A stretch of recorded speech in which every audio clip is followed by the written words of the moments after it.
Hello বন্ধুরা, কেমন আছেন সবাই? আজকে আমি আপনাদের জন্য নিয়ে আসলাম নতুন একটি জম্বি অ্যাডভেঞ্চার মুভি। তো চলুন কথা না বাড়িয়ে শুরু করা যাক। একটা বাড়িতে কিছু বাচ্চা টিভি দেখছিল, তখন এক ইনফেক্টেড মানুষ আসে, তাদের প্যারেন্টসদের উপর হামলা করে। সেই বাচ্চাদের মধ্যে একজন ছেলে ছিল যার নাম জেমি। যখন জেমি দরজা খুলে বাহিরে যায়, তখন দেখে তার মাকে এক জম্বি কামড়ে দিয়েছে। তার মা তাকে বলে, তুমি পালিয়ে যাও এখান থেকে। তখন জেমি তৎক্ষণাৎ সেখান থেকে বেরিয়ে পড়ে। তারপর সে একটি চার্চের দিকে যায়, সেখানে তার বাবা থাকেন, যিনি চার্চের একজন পাদ্রী। তার বাবা তাকে বলে, টেনশন নিও না ছেলে, আমি সব সামলে নেব, তুমি শুধু লুকিয়ে থাকো। আর তিনি জেমিকে একটা ক্রস দেন যাতে সে সংরক্ষিত থাকে। তখন অনেকগুলো জম্বি সেখানে চলে আসে। জেমির বাবা তাকে বলেন সে যেন তৎক্ষণাৎ সেখান থেকে পালিয়ে যায়, এবং জেমি পালিয়ে যায়। জম্বিরা তার বাবাকে কামড়ে দেয়। এখন জেমি কোথায় গেল সেটা আমরা পরের স্টোরিতে জানবো। তারপর 28 বছর কেটে যায় এবং আমরা দেখি ল্যান্ড ফ্লান্ট নামের এক দ্বীপ, যার চারপাশে পানি দিয়ে ঘেরা। না কেউ সেখানে ঢুকতে পারে, না কেউ ওখান থেকে বাহিরে যেতে পারে। এই কারণে বেঁচে থাকা লোকজন দ্বীপের ভিতরে থাকে, একটি ছোট গ্রাম, এবং সেখানে তারা সংরক্ষিত থাকে। এই দ্বীপে যতজন মানুষ থাকে সবাই মিলেমিশে থাকে এবং একে অপরকে সাহায্য করে, কারণ চারপাশে সমুদ্র। তাই এরা বেশিরভাগ সময় মাছ ধরে জীবন চালায় এবং মাঝে মাঝে শিকারও করে। এখন আমরা 12 বছর বয়সী স্পাইককে দেখি, যে তার বাবা জেমির সঙ্গে থাকে। তার মায়ের নাম আইলা এবং তিনি বেশ অসুস্থ, কিন্তু তাকে এই অসুখ সেটা কেউ জানে না। এখন জেমি সে একজন ব্রিটিশ মানুষ স্পাইককে শিকারে নিয়ে যাচ্ছে। যখন এই কথা স্পাইকের মা আইলা জানতে পারে, তখন তিনি জেমির উপর রাগ করে তিনি জেমিকে বকা দেন, তুমি কিভাবে ওকে নিয়ে যেতে পারো? তখন স্পাইক তার মাকে বোঝায়, আমি শিকারে যাব না, স্কুলে যাচ্ছি। মানে সে তার মাকে বোকা বানিয়ে দেয়। তখন তার মা শান্ত হয়। স্পাইক তার বাবার সঙ্গে বেরিয়ে পড়ে। তাদের বাড়িতে আরো একজন বৃদ্ধ লোক থাকেন যার নাম শ্যাম, তিনি তাদের সঙ্গে থাকেন এবং কাজ করেন। এখন স্পাইক তার বাবার সঙ্গে বেরিয়ে পড়ে। বাকিরা সবাই স্পাইককে স্বাগত জানায় এবং অল দা বেস্ট বলে, কারণ এটি তার প্রথম শিকারের ট্রিপ। জঙ্গলে শিকারে যাওয়ার আগে স্পাইককে সব রুলস এবং সেফটির ব্যাপারে জানানো হয়। তাদের স্পষ্ট বলে দেওয়া হয়, গেটের বাইরে যাওয়ার পর আমরা কেউ তোমার কিছু নই। যদি জঙ্গলে হারিয়ে যাও তাহলে তোমাকে খুঁজতে কেউ আসবে না। কিন্তু স্পাইকের আগে সব নিয়ম জানা ছিল। এখন স্পাইক তার বাবার সঙ্গে বেরিয়ে পড়ে। তখন আমাদের জানা যায় যেখানে এরা থাকে সেখানে সমুদ্রের নিচে একটা সিক্রেট রাস্তা আছে। যখন সমুদ্রের পানি নিচে নেমে যায় তখন সেই রাস্তা দেখা যায়। সেই সময় এরা এই রাস্তা পেরিয়ে সমুদ্র পার হয়ে যায়, কিন্তু যখন পানির লেভেল উপরে উঠে যায় তখন সেই রাস্তা পুরোপুরি ঢেকে যায় এবং কেউ তা পার হতে পারে না। তাই পানি যখন নিচে নামে এরা দ্রুত সে রাস্তা পেরিয়ে ম্যান হলে পৌঁছে যায়। স্পাইক প্রথমবার এই জায়গায় এসেছিল এবং এত বড় জায়গা দেখে সে ঘাবড়ে যায়। তার বাবা তাকে বলে, এখানে কিছু গ্রাম আছে, কিন্তু আমাদের সেই গ্রাম থেকে দূরে থাকতে হবে। তারপর তারা দুজন জঙ্গলে ঢুকে পড়ে। জঙ্গলে ঢুকতে তারা এক জম্বিকে দেখে যে মাটিতে হামাগুড়ি দিচ্ছিল। স্পাইকের বাবা বলে, এই জম্বিগুলো শুধু হামাগুড়ি দিয়ে শিকার করে, দৌড়াতে পারে না, তাই এরা বেশি ডেঞ্জারাস না। তাদের স্কিন অনেক মোটা হয়, তাই মেরেও ফেলতে হলে সরাসরি গলায় তীর মারতে হয়। জেমি স্পাইককে বলে, এখন তুমি তোমার প্রথম শিকার করবে। তখন স্পাইক তীর ধনুষ বের করে জম্বির গলায় তীর মারে। জম্বিটা সেখানে মারা যায়, কিন্তু সেখানে আরো কিছু জম্বি ছিল যাদের তার বাবা মেরে ফেলে। এইভাবে স্পাইকের প্রথম শিকার সফল হয় এবং সে খুব খুশি হয়। তারপর তারা আরো সামনে এগিয়ে যায়। রাস্তায় তারা দেখে অনেকগুলো প্রাণী একদিকেই দৌড়াচ্ছে। এমন দৃশ্য তার আগে কখনো দেখেনি।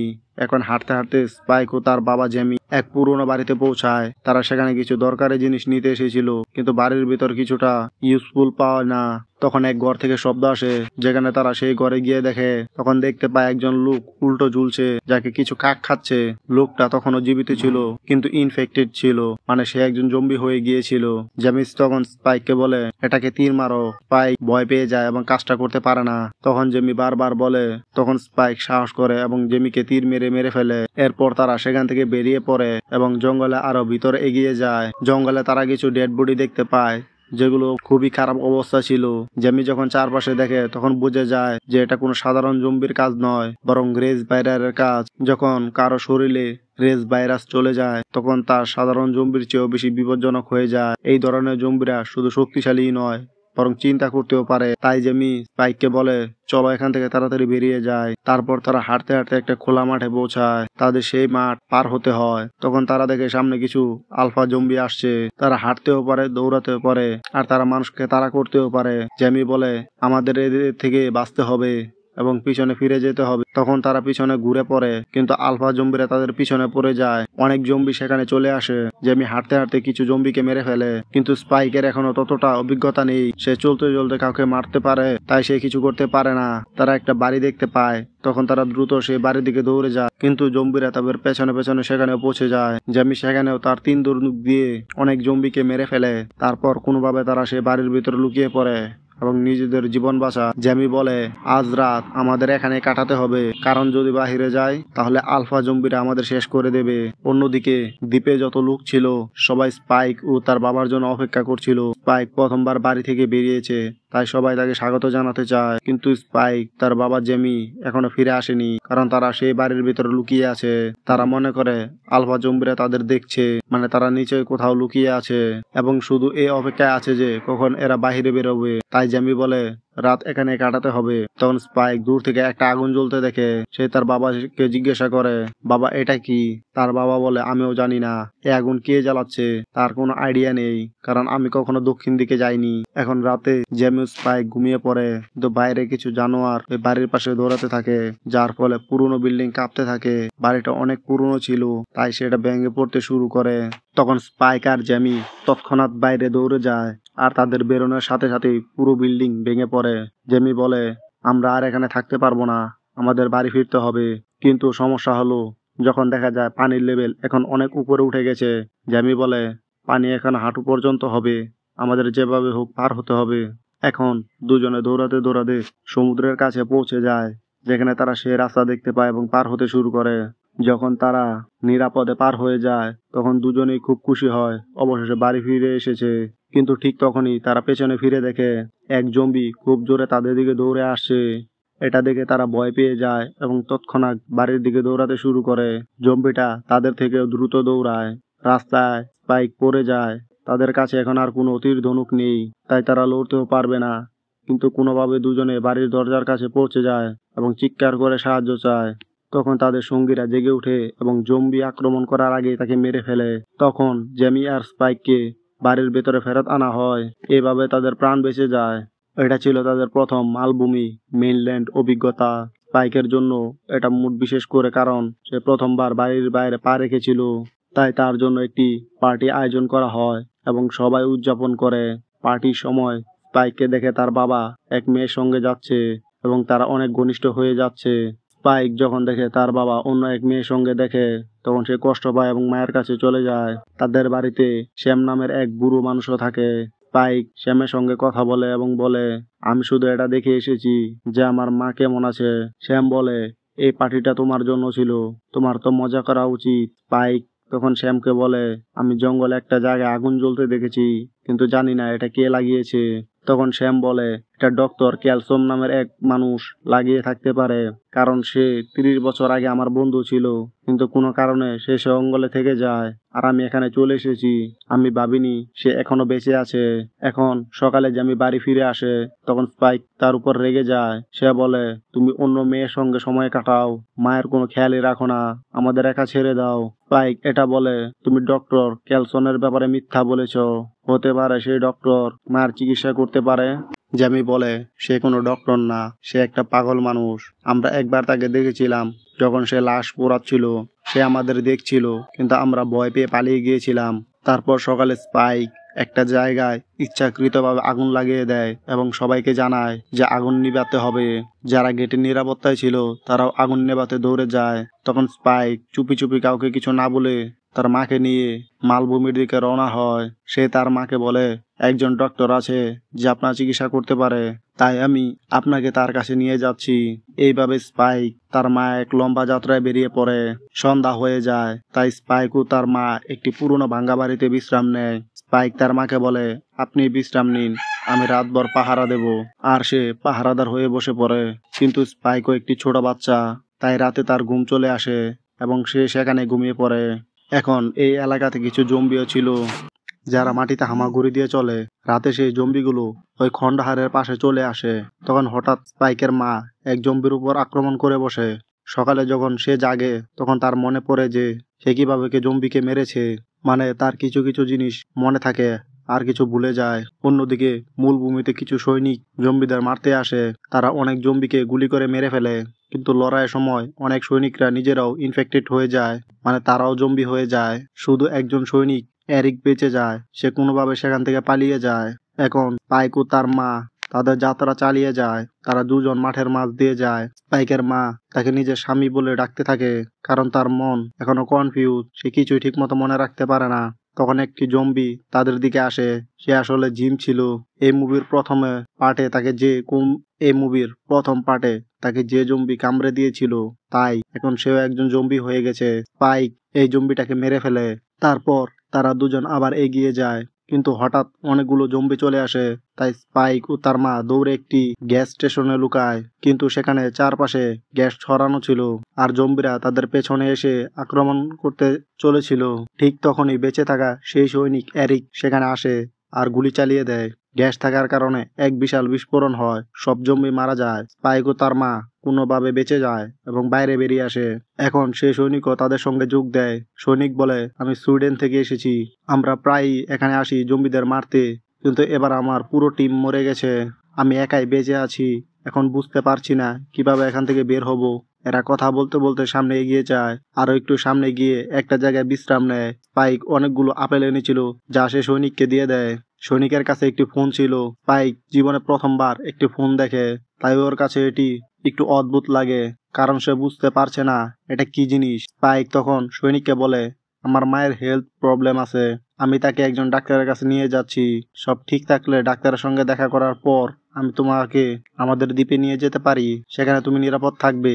চলতে চলতে তারা একটি ট্রেন দেখতে পায়। ট্রেনের ভিতর থেকে জম্বির আওয়াজ আসছিল। স্পাইকের মা ট্রেনের ভিতর দেখতে যায় এবং দেখে একটা জম্বি গর্ভবতী এবং বাচ্চা ডেলিভার করতে চলেছে। এখন স্পাইকের মা ওই জম্বিকে সাহায্য করে আর সেই জম্বি একটি বাচ্চা প্রসব করে। অবিশ্বাস্যভাবে বাচ্চাটি পুরো সুস্থ ছিল। ঠিক তখনই জম্বিটা তাদের উপর আক্রমণ করতে যাচ্ছিল। যখন জম্বি এদের উপর আক্রমণ করতে যাচ্ছিল, ঠিক তখনই সৈনিক সেই জম্বিটাকে গুলি করে মেরে ফেলে। সৈনিক বলে, এই বাচ্চাটিকেও এখানে রেখে দাও, এটাও বিপজ্জনক হতে পারে। কিন্তু মহিলা বাচ্চাটাকে ফেলে দিতে অস্বীকার করে। ঠিক তখনই আলফা জম্বি এসে যায়। সেই সৈনিককে ধরে ফেলে আর তার গলা ভেঙে দেয়। এটা দেখে স্পাইক ও আইলাকে সঙ্গে সঙ্গে সেখান থেকে পালাতে হয়। এখন সেই জম্বি স্পাইক আর তার মায়ের পেছনে লেগে যায়। স্পাইক সেই জম্বির উপর অনেক তীর মারার চেষ্টা করে, কিন্তু তীরগুলো কোনো প্রভাব হয় না। এখন জম্বিটা ওদের প্রায় মেরে ফেলতে চলেছিল। ঠিক তখন একজন মানুষ সেখানে এসে হাজির হয় এবং সেই জম্বিকে এক ঘুম পাড়ানি ইঞ্জেকশন দিয়ে দেয়। তখন জানা যায় এই মানুষটাই ডক্টর ক্যালসন, যিনি এই এলাকাতেই থাকেন। ডক্টর ক্যালসন বলে, যতক্ষণ না জম্বিটা আবার জ্ঞান ফিরে পাচ্ছে আমাদের এখান থেকে চলে যেতে হবে। তারপর সে স্পাইক আর আইলাকে নিজের বেছে নিয়ে যায়, যেটা একটা লুকানো জায়গা যেখানে সে একা থাকে। এই জায়গায় ডক্টরের হাড় দিয়ে বানানো কিছু জিনিস রাখা ছিল আর অনেক খুলি। সে বলে, আমি এখানে থাকি অনেক সময় পর। তোমরা প্রথম মানুষ যারা আমার সঙ্গে কথা বলছো। এর আগে এখানে শুধু জম্বিরাই দেখা মেলে। তখন স্পাইক ডাক্তারকে বলে, আমার মায়ের চিকিৎসা করাতে হবে। ডক্টর ক্যালসন বলে, আমার কাছে কোনো ঠিকঠাক যন্ত্রপাতি বা টুল নেই যা দিয়ে তোমার মায়ের রোগটা পরীক্ষা করতে পারি। তখন স্পাইক বলে, রাস্তায় এক জম্বি একটা বাচ্চা জন্ম দিয়েছিল, ওই বাচ্চাটাকে আমার মা সঙ্গে এনেছে এবং বাচ্চাটা পুরো সুস্থ। ডক্টর ক্যালসন বলে, এই বাচ্চাটার দুধ দরকার হবে, শুধু পানি দিয়ে বেশি দিন বাঁচবে না। তারপর ডক্টর ক্যালসন আইলাকে স্পাইকের মাকে পরীক্ষা করতে শুরু করে। অনেকক্ষণ চেক করার পর অবশেষে তিনি বলেন, তোমার মায়ের ক্যান্সার হয়েছে এবং আমার মতো তার হাতে আর মাত্র কিছুদিন সময় আছে।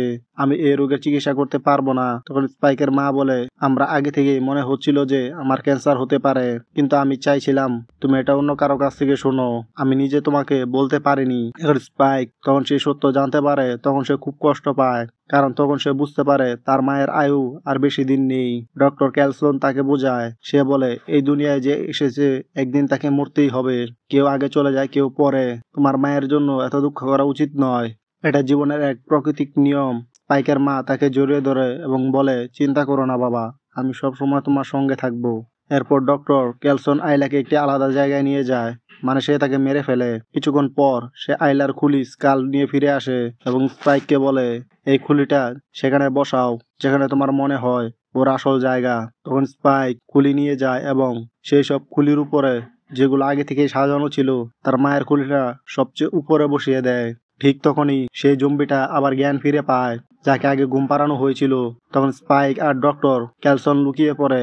জম্বিটা ডক্টর ক্যালসনকে ধরে ফেলে, কিন্তু স্পাইক সময় মতো অ্যাকশন নেয় এবং আবার তাকে ঘুম পাড়িয়ে ইঞ্জেকশন দিয়ে দেয়। এভাবে ডাক্তারের জীবন বাঁচে। ডক্টর ক্যালসন আবার স্পাইককে বলে এই বাচ্চাটাকে নিয়ে যাও এবং তোমার দ্বীপে ফিরে যাও। তখন স্পাইক রওনা দেয়, কিন্তু সে বাড়ি ফেরে না, সেই জঙ্গলের মধ্যেই থেকে যায়। আর সে বাচ্চাটাকে একটি জায়গায় একটি গেটের সামনে ঝুলিয়ে দিয়ে যায়, যাতে মানুষ তাকে দেখতে পায়। দ্বীপে যেসব লোকজন ছিল তারা সেই বাচ্চাটাকে দেখতে পায় এবং বুঝতে পারে এই বাচ্চাটাকে স্পাইকই রেখে গেছে। তখন এই খবর স্পাইকের বাবা জেমির কাছে পৌঁছায়। তখন সে সঙ্গে সঙ্গে মূল ভূমির দিকে ছুটে যায়, কিন্তু তখন সমুদ্রের জলস্তর বেড়ে যাওয়ায় সে পার হতে পারে না। এখন আমরা স্পাইককে দেখি সে একটি জায়গায় একা বসে থাকে। এখন সে জঙ্গলে একা থাকে এবং মেইনল্যান্ডের আরো গভীরে যাওয়ার প্ল্যান করে। কিন্তু তখনই কিছু জম্বি চলে আসে। স্পাইক কিছু জম্বিকে মেরে ফেলে, কিন্তু যখন সে আরো এগোয় তখন দেখে তার রাস্তা বন্ধ। ঠিক তখনই কিছু লোক সেখানে এসে পড়ে। তাদের মধ্যে একজন ছেলে ছিল যে অনেক সোনার গয়না পরেছিল, আর তার নাম ছিল জনি। এই জমির সেই মালিক, যার বাবা ছিলেন গির্জার ফাদার, আর যিনি তাকে একটি ক্রস দিয়েছিলেন। মুভির শুরুতে জমি যে ক্রসটা পেয়েছিল সে আজও সেটা পরে আছে। জমি স্পাইককে বলে তুমি আমায় সাহায্য করো, আমি তোমাকে আর সাহায্য করব। তার সঙ্গে অনেক বন্ধুও ছিল। ঠিক তখনই আরো কিছু জম্বি সেখানে চলে আসে, কিন্তু জম্বির বন্ধুরা সব জম্বিদের মেরে ফেলে। তারপর জমি স্পাইককে জিজ্ঞাসা করে তুমি কি আমার সঙ্গে বন্ধুত্ব করবে? স্পাইক হ্যাঁ বলে। তারপর আর সে বাড়ি ফিরে যায় না, তাদের সঙ্গে রওনা দেয়। এভাবেই 28 ইয়ার্স লেটার মুভি